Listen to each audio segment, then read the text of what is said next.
My name is Sarah. I am 38 years old. I live in a small town called River Hill. It is a quiet place with green trees and small shops. I have 2 children. My husband is Daniel. He is 43 years old. We have been married for 15 years. When we got married, I was very happy. Daniel was sweet and gentle. He brought me flowers. He cooked dinner on Sundays. He always looked at me and said, "You are my love." I smiled and felt lucky. I thought we would always be happy. We lived in a small house near the park.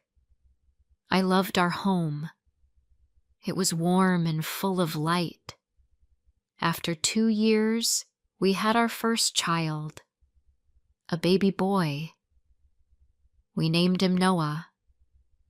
He was quiet and kind. He liked books and birds. I stayed at home to care for him. Daniel went to work every day at the bank. 2 years later, we had a daughter.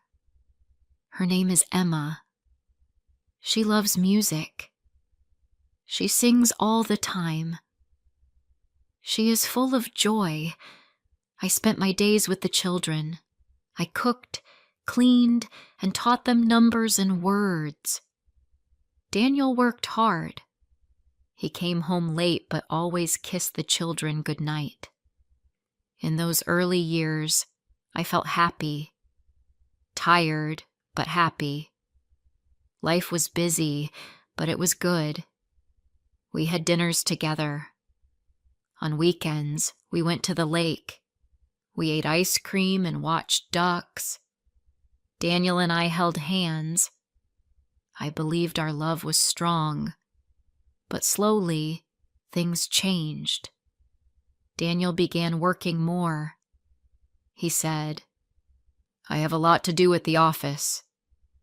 He stopped eating dinner with us. He stopped smiling at me. He looked tired, angry, or just quiet. I asked him, "Is everything okay?" He said, "I'm fine. Don't worry." At first, I believed him. I thought, maybe work is hard. Maybe he just needs time. But it got worse. He came home late almost every night. He stopped calling me during the day. He didn't look at me the same way. I missed him. I missed the man who brought me flowers. I missed his warm voice. I felt like I was living with a shadow. He was there, but far away. One day, I found a receipt in his coat pocket. It was for a hotel in a city 2 hours away. The name on the bill was not Daniel's. It said, "Room for Mr. D. Taylor and Ms. Clara." My heart jumped. My hands shook. I waited for him to come home. I showed him the paper and asked, "Who is Clara?" He looked at me and said, "She's just a coworker. It was a work trip. Nothing more." I didn't believe him, but I said, "Okay." I didn't want to fight. I didn't want to break my family. At that time, Noah was 5 and Emma was 3. They were small. They needed both of us. Weeks passed. I tried to smile. I tried to stay strong. But I cried at night when the children were asleep. I cried in the kitchen while washing dishes. I looked at Daniel and saw a stranger. I didn't know him anymore. He stopped telling me where he was going. He turned off his phone. He said, "I'm tired of all these questions." I said nothing. What could I say? I started to feel empty. I cleaned the house, but it didn't feel like home. I cooked meals, but they had no taste. I took the kids to school and smiled at other parents, but inside, I was broken. One afternoon, I went to the market. I saw a man from my past. His name was Mark. We went to the same school many years ago. He smiled at me and said, "Sarah, is that you?" I smiled too. "Yes, it's me." He was kind. He asked, "How are you?" I wanted to say, "I'm fine," but something inside me broke. I looked at him and said, "I don't know." He didn't laugh. He didn't change the subject. He looked into my eyes and said, "If you ever need someone to talk to, I'm here." I nodded. I walked away, but his words stayed with me. That night, I sat by the window. The children were asleep. Daniel was not home. I looked at the stars and felt very small. I whispered, "What happened to my life?" I thought about Mark, about his kind eyes, about his quiet voice. I didn't want anything from him. I just wanted someone to care, someone to listen. A few days later, I saw Mark again. He was at the cafe. I was alone, so I walked in. He waved at me. I sat with him. We talked. Not much, just simple things. The weather, books, our town. But his words felt warm. He asked, "How are your children?" I smiled. "They are my joy." He said, "You are strong. I can see it." I felt tears in my eyes. No one had said that to me in a long time. We met once a week, sometimes at the park, sometimes at the cafe. Nothing happened. No gifts, no promises. Just words. Just kindness. I started to feel alive again. I laughed. I felt the sun on my face. I listened to the birds sing. I looked in the mirror and saw someone I remembered. But one evening, Daniel came home early. He saw a message from Mark on my phone. Just a simple message. "Hope your day was good." Daniel became angry. He shouted, "Who is this man? Are you seeing someone?" I looked at him and said, "I needed someone to talk to. You were not there." He didn't speak. He walked away. That night we had a long talk. For the first time in years, Daniel looked at me. His eyes were red. He said, "I'm sorry. I didn't know you were so hurt." I said, "You didn't ask. You didn't see me." He sat down and held my hand. "I still love you," he said. I wanted to believe him. I wanted to feel something, but my heart felt quiet. It was tired. It didn't trust easily anymore. And that is how part of my life changed. Not with a big event, but with many small cracks that grew over time. I don't know what will happen next, but I know I want peace. After that night, Daniel started to change. He came home earlier. He helped with dinner. He asked, "Do you want tea?"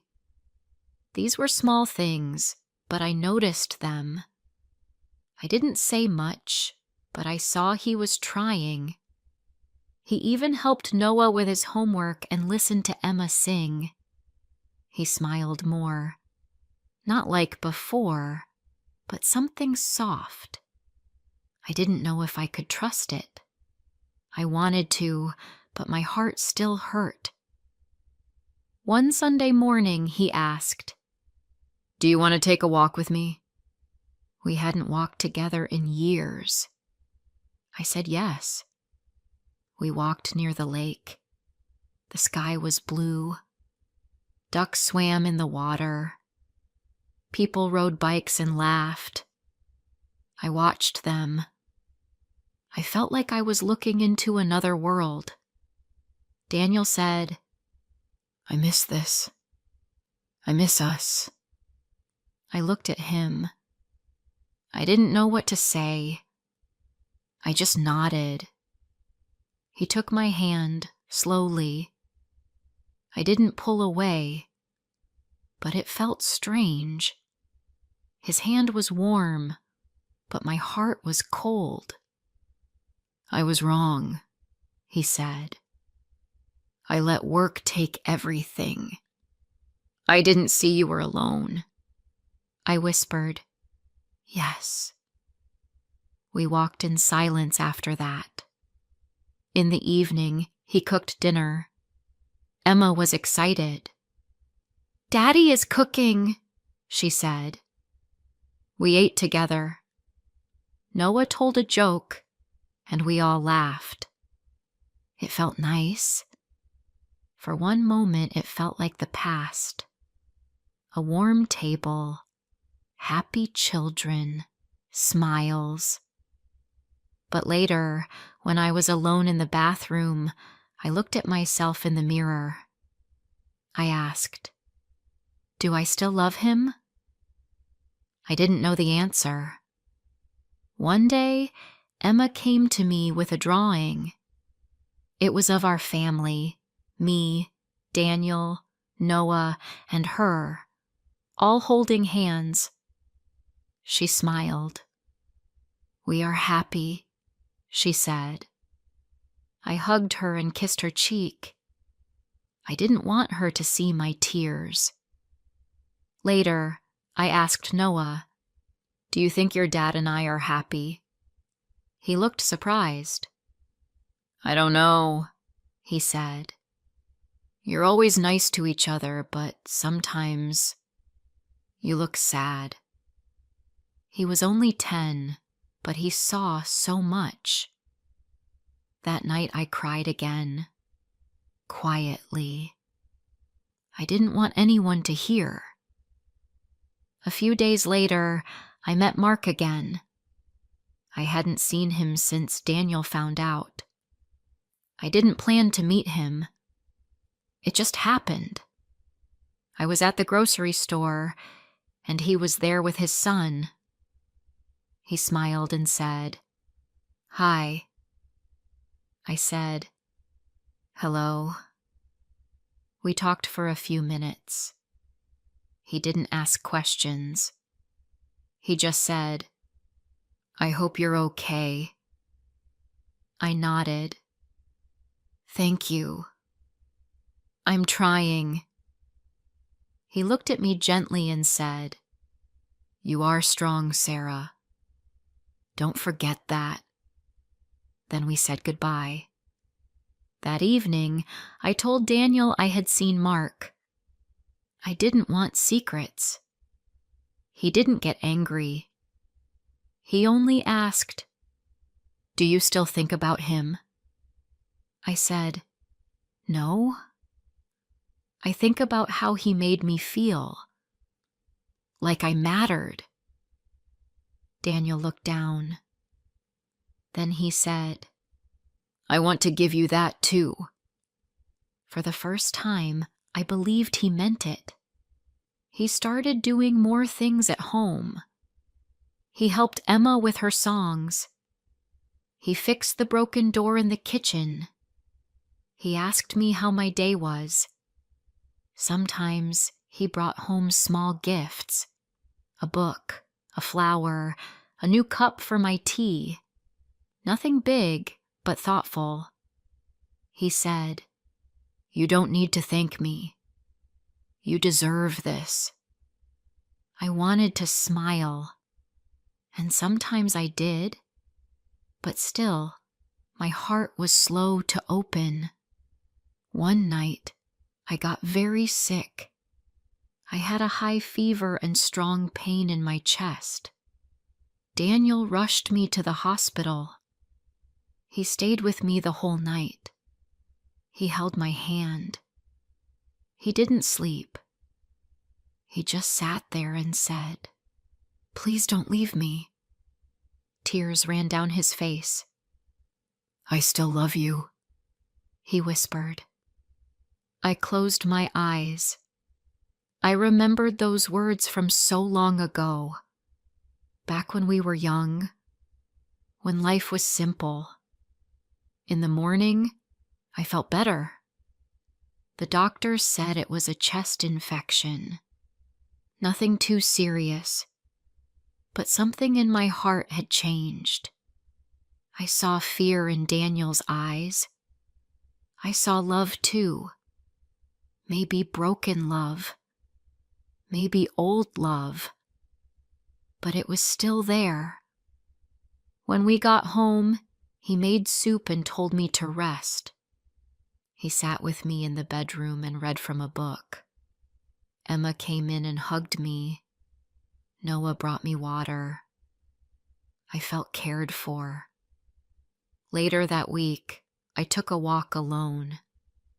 I thought about my life, about all the years that passed, about the happy moments and the sad ones, about Mark, about Daniel, about my children. I sat on a bench near the river. Leaves danced in the wind. I closed my eyes and took a deep breath. I asked myself, can I forgive? Can I heal? I didn't have the full answer, but I knew I wanted peace. That night I talked to Daniel. I said, "We need to be honest with each other." He nodded. "Yes, we do." I asked, "Do you really want this marriage, or are you just afraid to lose it?" He looked at me and said, "I want you, not just the idea of us. I want to make it right." I asked, "Can you forget the other woman? Can you give me the care I need?" He said, "I will try." I shook my head. "Trying is not enough. I need you to mean it." He looked into my eyes. "Then I will. I promise." And from that day, things began to shift. We didn't become perfect, but we started to walk together again. We had small talks about the weather, about school, about our past. He asked me about the books I liked. He said, "Tell me about your dreams." No one had asked me that in years. One evening, he surprised me with a dinner outside. Just the two of us. By the river, he brought a blanket, sandwiches, and tea. We sat under the stars. He said, "Thank you for staying. Thank you for giving me a second chance." I looked at him. He was not the same man I married, and I was not the same woman. But maybe we could build something new, not from the past, but from now. Weeks passed. Life at home was quiet, but different. Daniel continued to help more. He cleaned the dishes. He folded laundry. He walked Emma to school. These were small things, but they mattered to me. He no longer stayed late at work. He spent his evenings at home. Sometimes we talked. Sometimes we sat in silence, but the silence was soft, not cold. I still had doubts. My heart was not fully open. Sometimes when I looked at him, I still remembered the pain, the hotel receipt, the nights I cried alone, the way he had once walked past me like I didn't exist. But I also remembered the hospital, his hand in mine, his words, "Please don't leave me." Forgiving him was not easy. I wanted to forget, but I couldn't.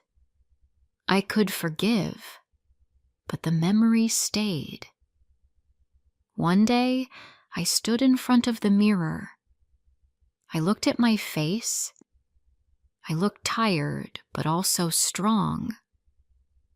I said to myself, "Sarah, you are not perfect, but you are trying. You are doing your best." I wanted peace, not just for my family, but for myself. That week, I wrote a letter to myself, just for me. It said, "Dear Sarah, you are strong. You are kind. You are important. You lived through pain and didn't give up. You cried, but you kept going. You wanted love, and you still do. Don't be ashamed. Love yourself first. Then you can love others. You deserve happiness. Don't forget that." I folded the letter and placed it in my drawer. Now, when I feel sad, I read it again.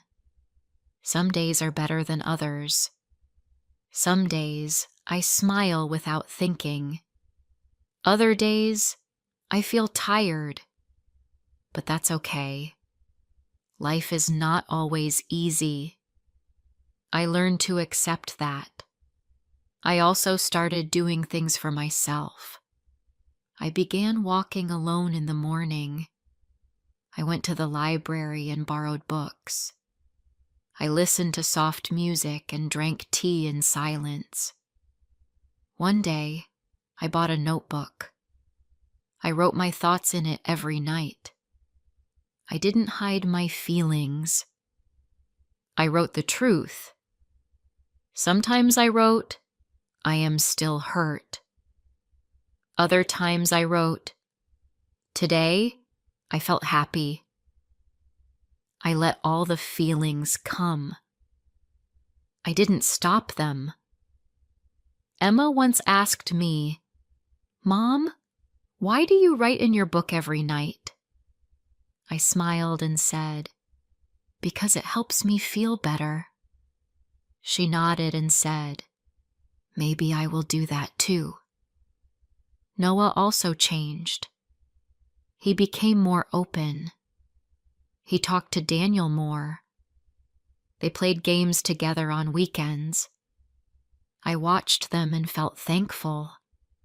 I knew our family had broken once, but maybe it could heal. Not go back to how it was, but become something new. One evening, Daniel brought me a small box. Inside was a necklace with a simple heart. He said, "This is not to say sorry. This is to say thank you for not giving up on me." I held the necklace in my hand. I said, "Thank you for learning to see me again." He placed it around my neck. That night we sat on the sofa with the children. We watched an old movie. Emma sang along with the music. Noah laughed at the jokes. I looked at my family. I felt a small light inside. Not a fire, just a soft light. But it was enough. Some days, I still thought about Mark. I didn't miss him as a person. I missed the way he made me feel seen. But I knew I had said goodbye. He was part of a time when I felt lost. He gave me kindness when I needed it. For that, I would always be grateful. But now, I was finding kindness in my own life again. Slowly, carefully. Daniel was not perfect. I was not perfect. But we were both trying. One Saturday morning, we cleaned the house together. Emma played music, and we all sang. I caught Daniel smiling at me, not with guilt, but with care. Later, when we had tea in the garden, he said, "I know I hurt you. I don't ask you to forget. I only ask for a chance to build something new with you." I said, "One day at a time." He nodded. "That's enough." And it was. Now I don't dream of a perfect life. I don't wait for flowers or big words. I look for small moments. A quiet morning. A warm cup of tea. My children's laughter. A walk by the river. I know love is not just a feeling. Love is care. Love is time. Love is listening. Love is respect. I also know this. I am strong. I can survive sadness. I can find light again. I can learn to trust myself. My heart is still healing, but it is not broken. I take life one day at a time. I try to smile. I try to rest. I try to be kind to others and to myself. If you are reading this, maybe you feel lost too. Maybe you feel tired. Please remember this. You are not alone. You are strong, and you deserve love. Start with yourself. One small step, one quiet moment, one day at a time. And maybe, just maybe, the light will return. If this story touched your heart, don't forget to like, comment, and share. More emotional and inspiring stories are coming soon.